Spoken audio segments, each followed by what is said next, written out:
맞습니다.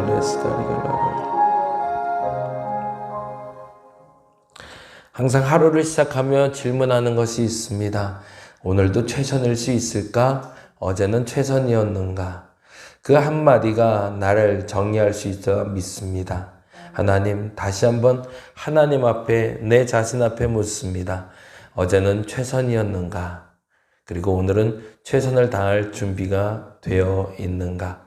이 질문에 답하며 오늘도 어제의 질문에 답했을 때 불편하고 마음이 힘들었다면 오늘의 질문에 답하며 기대와 소망을 가지고 시작하게 하여 주시옵소서.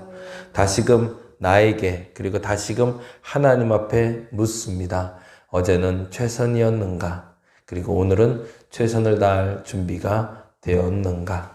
그 마음에 부합한 결과를 주실 주님을 기대하오니 하나님 오늘도 최선을 다해 살아내게 하여 주시옵소서. 비오는 우중에도 운전을 하는 이들은 하나님 운전대를 주께서 붙잡아 주시사 안전을 지켜 주옵시며 또한 오가는 길 안전뿐만 아니라 저들의 삶 속에 하나님의 기대와 소망의 결실이 있는 한 날 한 날 되게 하여 주시옵소서. 감사합니다. 고마우신 예수님 이름으로 기도드렸습니다. 아멘, 아멘. 시편 112편 보는 날이고요. 1절에서 10절까지 말씀 같이 봅니다.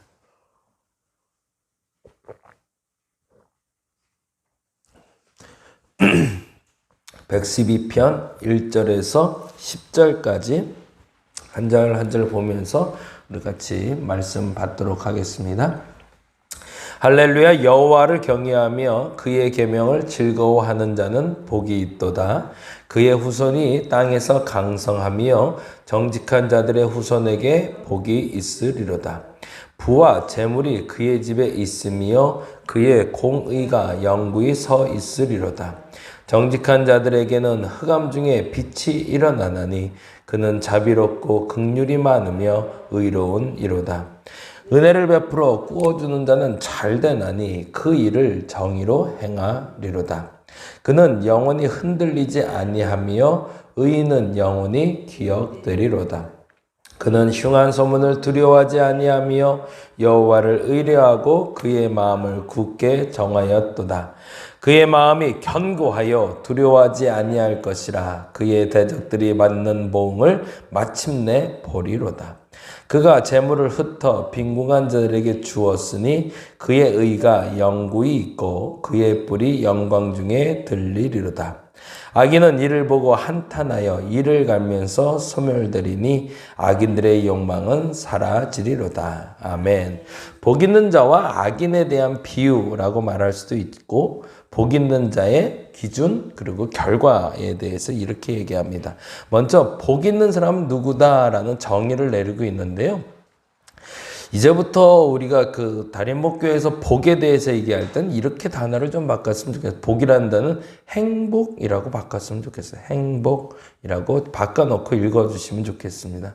그러면은 조금 제가 많이 쓰는 단어인데 체감 온도가 조금 달라요. 그냥 복 있다라는 말과 행복하다라는 말은 다르죠.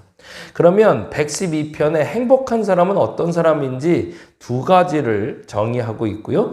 2절에서 하나, 그래서 크게 세 가지, 행복한 사람의 기준 세 가지 얘기하는데 첫째는 이렇게 얘기합니다. 1절 같이 읽어보죠.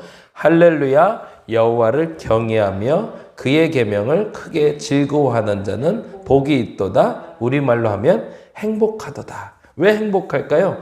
첫째는 하나님을 경외하기 때문이래요.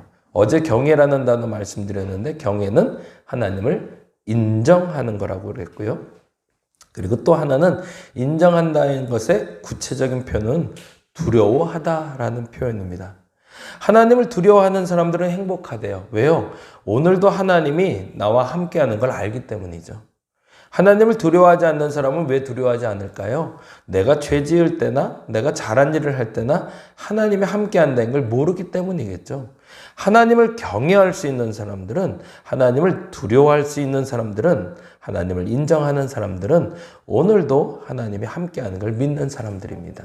그런 사람들은 행복하다고 얘기하고 있어요. 두 번째 정의하고 있는 게 있죠. 그의 계명을 크게 즐거워하는 자가 행복하대요. 크게라는 단어에 동그라미 해놓고 이렇게 적어 주실래요? 자발적이라고. 자발적.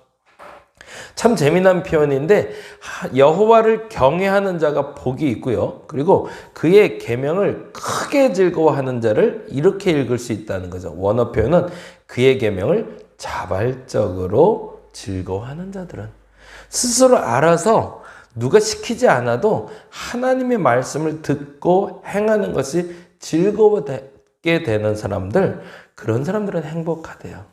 저와 여러분이 이 행복을 누릴 수 있기를 바랍니다. 첫째는 하나님이 지금도 함께 하신다는 것을 아는 사람. 두 번째, 그의 말씀을 자발적으로 즐거워하는 사람. 그런 사람들은 행복하대요. 근데 또 다른 행복이 있는데 뭐냐면 1절은 각각 그 개인이 행복하려면 하나님을 경외하고 그 계명을 즐거워해야 된다고 했지만 후손이 잘 되려면 이렇게 해야 된대요. 후손이 잘 되려면 2절이 이렇게 돼 있죠. 그의 후손이 땅에서 강성하며 어떻게 한대요? 정직한 자들. 예, 정직한 자의 후손은 행복하대요. 그러니까 내 스스로 행복을 추구하는 사람들이라면 여호와를 경외하고 그의 계명을 스스로 즐거워할 수 있으면 되고요. 후손이 잘 되길 원하면 어떻게 하면 되는데요? 정직하게 살면 된대요. 그러면 그 사람에겐 이런 은혜가 있을 거라는 겁니다. 그게 3절에 나오죠. 부와 재물이 그에 있으며 그의 공의가 영구히 서 있으리로다. 그리고 그 부와 재물이 있다라는 표현과 공의와 영구가 있다라는 표현과 더불어 나오는 게 4절부터 9절까지의 실천사항이에요. 이게 왜 중요하냐면 하나님의 행복을 누릴 수 있는 전제 조건은 하나님을 경외하고 그 계명을 지키고 정직하게 사는 건데, 그래서 하나님은 복을 주신대요. 근데 그 복이 부와 재물과 공의인데, 이 부와 재물과 공의가 종착점이 아니라 정류장이라는 거죠. 거기다가 좀 적어주세요. 종착역이 아니라 정류장이다. 그 사람들이 그래서 행복하다는 거예요. 예를 들어서 행복이 부로 결론이 난다면 모든 사람들은 행복해지기 위해서 돈을 쫓아 살아야 되는 거고, 예를 들어서 모든 사람이 스스로 공의롭다는 얘기를 듣는 게 결론지라면 그 사람이 공의롭다는 얘기만 들으면 끝나야 되는데 그것은 하나님이 원하는 일이 아니라는 거죠. 그리고 이렇게 얘기합니다. 그와 부와 재물을 가지고 뭘 해야 되는지를 이렇게 얘기하죠. 5절 말씀 같이 읽어볼까요? 은혜를 베풀며 꾸어주는 자, 꾸는 자가 아니라 꾸어주는 자가 잘 된대요. 그러니까 그 부와 재물을 주신 이유가 있는 거죠. 그 부와 재물을 스스로 누리라 라는 것이 아니라 은혜를 베풀며 꾸어주는 자가 되라 라고 얘기하셨다는 거죠. 그리고 다음과 같이 이야기합니다. 7절 말씀이 중요해요.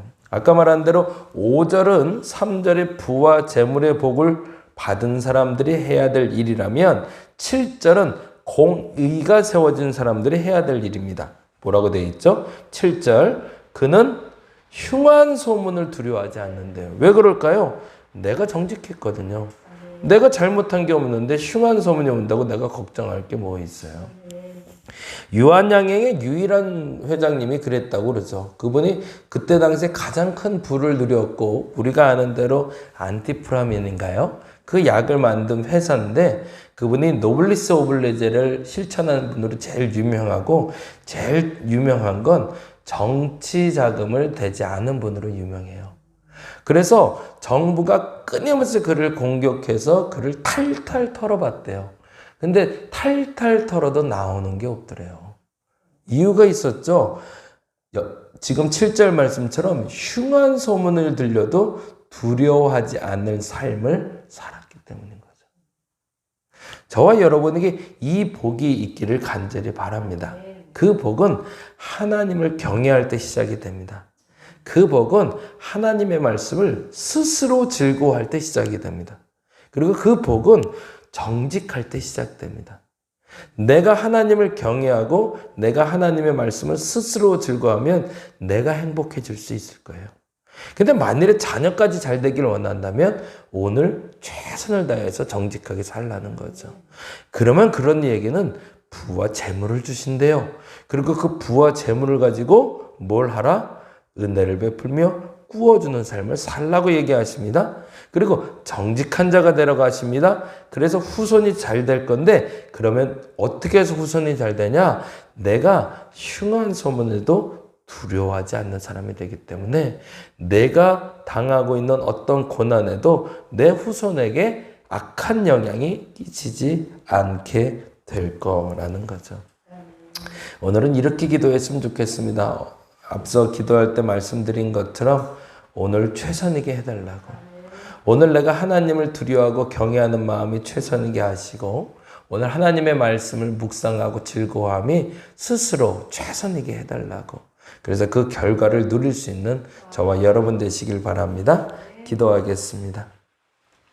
하나님이 복 주시고자 약속하셨는데 그 약속에는 항상 전제가 있습니다. 그리고 이제부터는 우리는 이 복이라는 단어가 나올 때 행복이라고 읽어보고 싶습니다. 앞으로 우리 다리목교회 모든 성도들은 행복하게 하여 주옵소서. 근데 그 행복하려면 하나님을 경외해야 됩니다. 하나님을 두려워할 줄 알아야 되고 오늘도 하나님 함께 계심을 알아야 합니다. 그리고 무엇보다 주의 말씀을 스스로 즐거워할 줄 알아야 됩니다. 그것이 행복의 시작이 될 줄로 믿습니다. 무엇보다 나의 자녀들이 잘 되길 원한다면 정직하게 살게 하여 주옵소서. 그 정직을 지켜낼 때 나의 자녀들이 건강하고 안전을 보장받을 줄 믿사오며 무엇보다도 흉한 일을 당할 때 두려워하지 않게 될 줄 믿사오니 내게 하나님의 경외함과 스스로 하나님의 말씀을 즐거워함과 정직함이 오늘의 최선의 실천사항 되게 하여 주시옵소서. 감사합니다. 고마우신 예수님 이름으로 기도드렸습니다. 다 같이 기도하고 돌아가겠습니다.